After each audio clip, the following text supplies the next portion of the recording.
Hi friends, welcome to Roshni's world. ഇന്ന് ഞാൻ മലബാറിന്റെ പഴയ കാലത്തെയുള്ള കൈവീശൽ റെസിപ്പി ആയിട്ടാണ് വന്നിരിക്കുന്നത്. അപ്പോൾ കൈവീശൽ ഉണ്ടാക്കുന്നത് എങ്ങനെയാണെന്ന് കാണുന്നതിന് മുൻപേ എൻ്റെ ചാനൽ നിങ്ങൾ ആദ്യമായിട്ടാണ് കാണുന്നതെങ്കിൽ ഒന്ന് സബ്സ്ക്രൈബ് ചെയ്ത് ഇഷ്ടമാവുന്നുണ്ടെങ്കിൽ ഒന്ന് ലൈക്ക് ചെയ്യാനും മറക്കല്ലേ. അപ്പോൾ നമുക്ക് വീഡിയോയിലേക്ക് പോയാലോ. അപ്പോൾ കൈവീശൽ ഉണ്ടാക്കാൻ വേണ്ടിയിട്ട് ഞാനിവിടെ 4 മുട്ടയാണ് എടുക്കുന്നത്. 1 കപ്പ് മൈദയാണ് എടുക്കുന്നത്. അതുകൊണ്ട് തന്നെ 4 മുട്ട എടുക്കുന്നുണ്ട്. അപ്പോൾ നമുക്കതൊന്ന് ഇതിലേക്കങ്ങ് പൊട്ടിച്ചൊഴിക്കാം.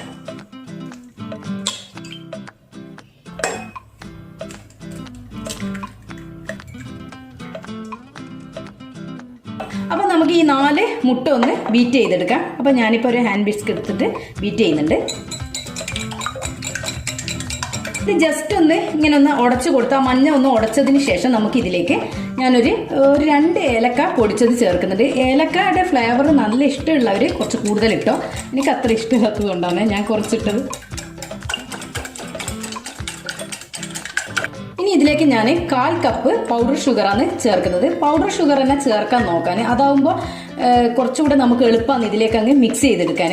പിന്നെ ഞാൻ ഒന്നിച്ച് ചേർക്കുന്നില്ല, കുറച്ച് ചേർത്തതിന് ശേഷം ഒന്നിങ്ങനെ അടിച്ചു കൊടുക്കാം. അങ്ങനെ അതൊന്ന് ജസ്റ്റ് ഒന്ന് മിക്സ് ആകുമ്പോൾ വീണ്ടും ചേർത്ത് കൊടുക്കുക.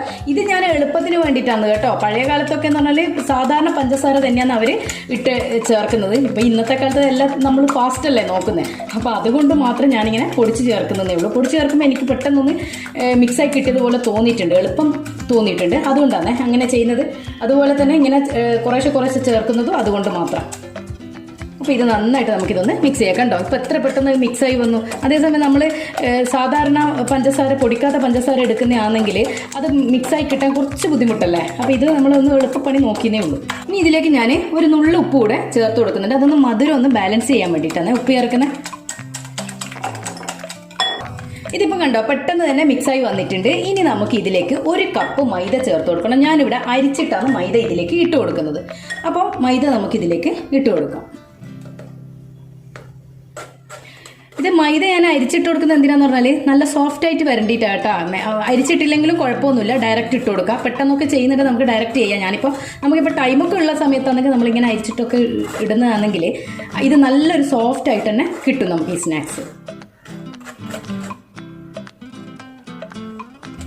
ഇതും നമ്മൾ ഒന്നിച്ചിടാതെ കുറേശ്ശെ ഇട്ടിട്ട് വേണം ഇതിങ്ങനെ മിക്സ് ചെയ്തെടുക്കുക. എന്നാൽ പെട്ടെന്ന് തന്നെ ഇതിലേക്ക് നമുക്ക് മിക്സായി കിട്ടും. കാരണം മൈദ പെട്ടെന്ന് ഇങ്ങനെ കട്ട പിടിച്ച് നിൽക്കുമല്ലോ. അപ്പോൾ അതിന് വേണ്ടിയിട്ടാണ് അതും ഒരു എളുപ്പമാണ് ഇങ്ങനെ ഇടുമ്പോൾ. അപ്പോൾ ഞാൻ ഇതിങ്ങനെ കുറേശ്ശെ അരിച്ചരിച്ച് ഇട്ട് കൊടുക്കുന്നുണ്ട്. ഇനി ഇത് ഞാൻ ഈ ഒരു 1/2 കപ്പും കൂടെ ബാക്കിയുണ്ട്, അതും കൂടെ അരിച്ചിടാനുണ്ട്. ഞാൻ പക്ഷെ ഒന്നിച്ചിടുന്നില്ല. ഞാൻ പറഞ്ഞില്ലേ, നമുക്ക് മിക്സ് ചെയ്തെടുക്കാനുള്ള എളുപ്പത്തിന് വേണ്ടിയാണ് ഞാൻ ഇങ്ങനെ കുറേശ്ശെ ഇട്ട് കൊടുക്കുന്നത്. എന്നാൽ പെട്ടെന്ന് തന്നെ ഈ മുട്ടയിലേക്ക് അങ്ങ് മിക്സായി കിട്ടും. അപ്പോൾ ഞാനിങ്ങനെ ഇതിങ്ങനെ മിക്സ് ചെയ്ത് എടുക്കട്ടെ. ഇനി ഞാൻ ബാക്കി കൂടെ ഇതിലേക്കിട്ട് ഇതൊന്ന് അരിച്ചെടുക്കണേ.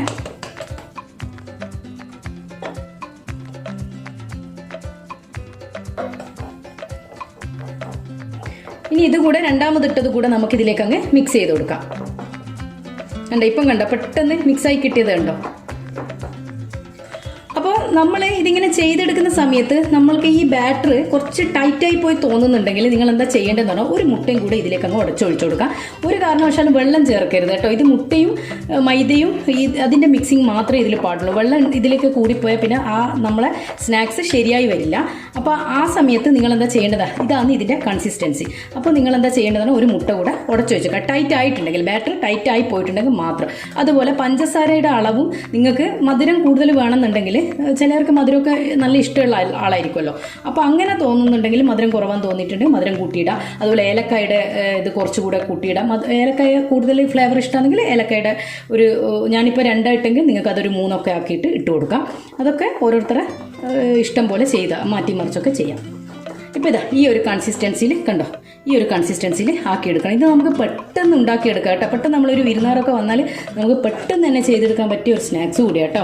അപ്പോൾ നമുക്ക് ഇത് ഉണ്ടാക്കിയെടുക്കാൻ വേണ്ടിയിട്ട് ഉള്ള മെത്തേഡ് എന്താണെന്ന് വെച്ചാൽ, പഴയ കാലത്തൊക്കെ എന്ന് പറഞ്ഞാൽ ചിരട്ട എടുത്തിട്ട് അതിൻ്റെ സെൻറ്ററിൽ ഒരു ഹോൾസ് ഇട്ട് കൊടുത്തിട്ട് അതിലൊഴിച്ചായിരുന്നു പഴയ കാലത്ത് ഇത് ഉണ്ടാക്കിയെടുത്തിരുന്നത്.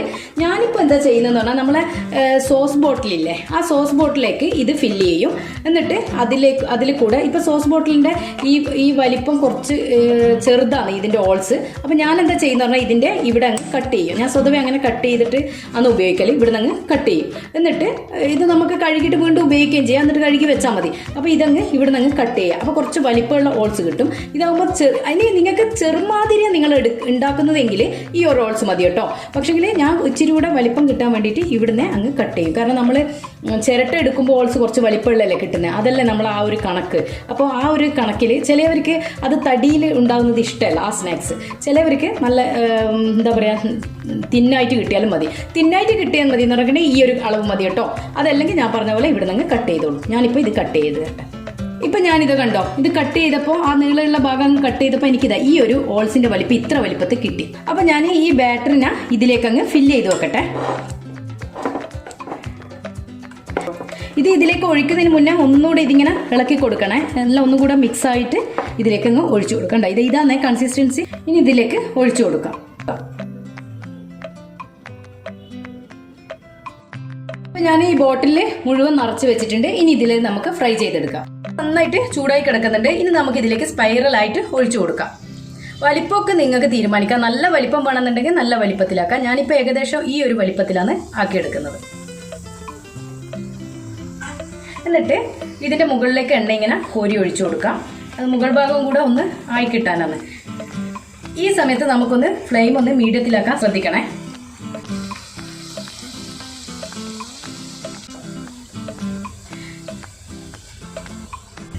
ഇത് ഈ ഒരു കളർ ആകുമ്പോൾ തന്നെ ഇത് നന്നായിട്ട് എണ്ണ നമുക്ക് ഇങ്ങനെ ഈ സൈഡാക്കി പിടിച്ചിട്ട് എണ്ണ അങ്ങനെ പോക്കിക്കളയാം. എന്നിട്ട് ഈ ഒരു ടൈമിന് നമുക്കിതിങ്ങ് എണ്ണയിൽ നിന്ന് കോരിയെടുക്കാം. ഞാൻ ഇതുപോലെ തന്നെ ചെയ്തു കൊടുക്കട്ടെ.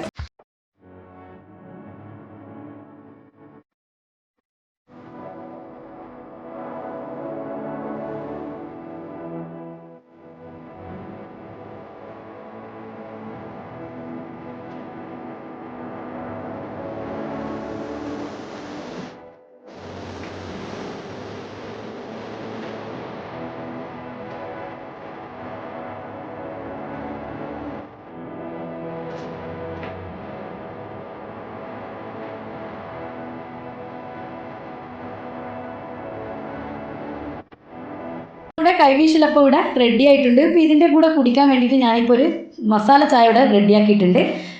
ഇതിൻ്റെ കൂടെ പറ്റിയ കോമ്പിനേഷനാണ് ഈ മസാല ചായ. അപ്പോൾ ഇതിൻ്റെ ലിങ്ക് ഞാൻ ഡിസ്ക്രിപ്ഷൻ ബോക്സിൽ ഇട്ടിട്ടുണ്ട്. നിങ്ങൾക്ക് വേണമെങ്കിൽ ഒന്ന് ചെക്ക് ചെയ്തോളൂ കേട്ടോ.